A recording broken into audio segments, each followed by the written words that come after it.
Hello, this is Daryl at 10 Foot Truck, Good Attitude Services, and we're continuing on here with this dryer. I had to get the other hose, or the other vent that goes to out this venter tube right here. And this seems to work really good. Either this or a flathead screwdriver.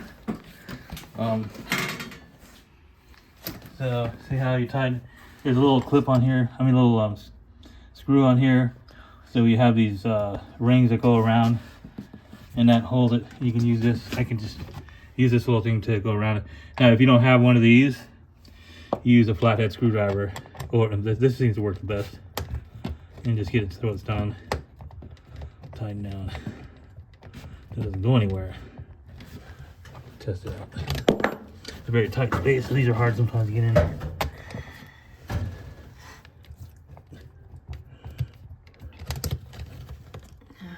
Okay, all right, that's tight. And then the same thing applies to the back of the dryer. This little tube, these go around it. Sometimes they're hard to get on. Looks like they're too small. And once you get that on there, same thing applies. Either a flathead or one of these wrenches I found. And of course this wrench may not work because they're barely gonna fit in there.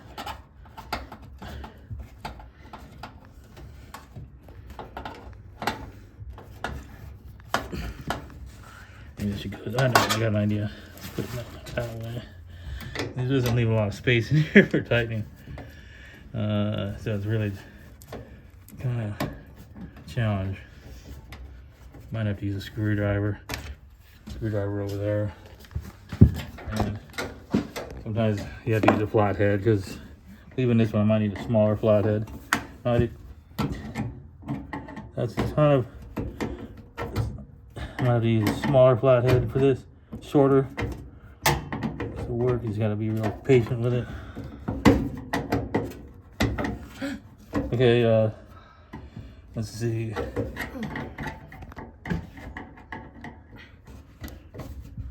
That should be about tight there. Not going anywhere. Then what we have to do is hook up this. Remember I was talking about the cold hose? It has a splicer. This has a steamer, so the cold water goes in here.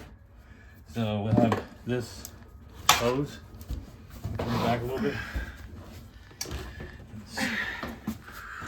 See, this hose goes right here in the back, and that's the cold hose. And let's see, make sure it's on there. It's a leak, so I want to make sure there's a washer in there. You always want to make sure there's a rubber washer in there so it doesn't leak. And it goes in there. Let me get my vice grips. Use vice grips. Get around here. Tighten it back. You don't want to tighten too much, but just enough so it doesn't leak. And then we're going to test it out because I'm not going to move it back until I see that it actually works on this hose here.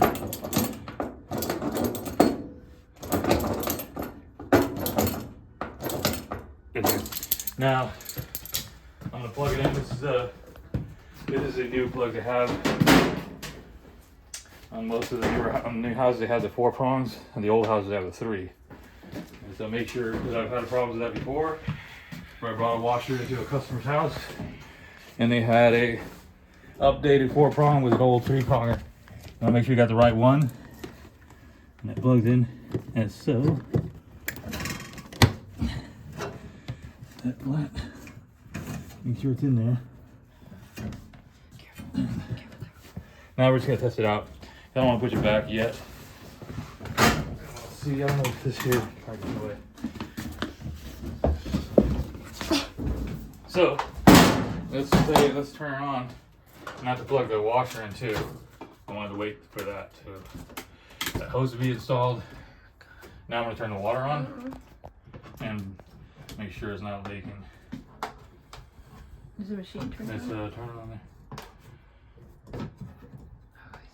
Okay, now the power. That's plugged in. There's the power. Wait. Okay. Power. Okay, so I'm gonna test the dryer.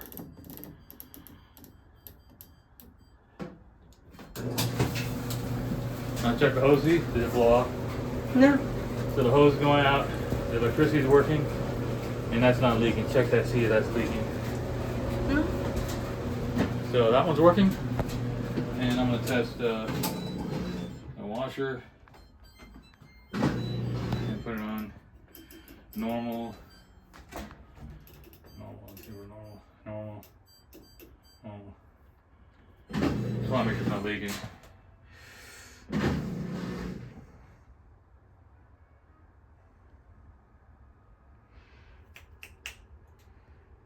Okay. Anyway, this is Daryl, 10-foot truck with Attitude Services. That's kind of how I plug those in, and sometimes they're a little bit different, but that's it for this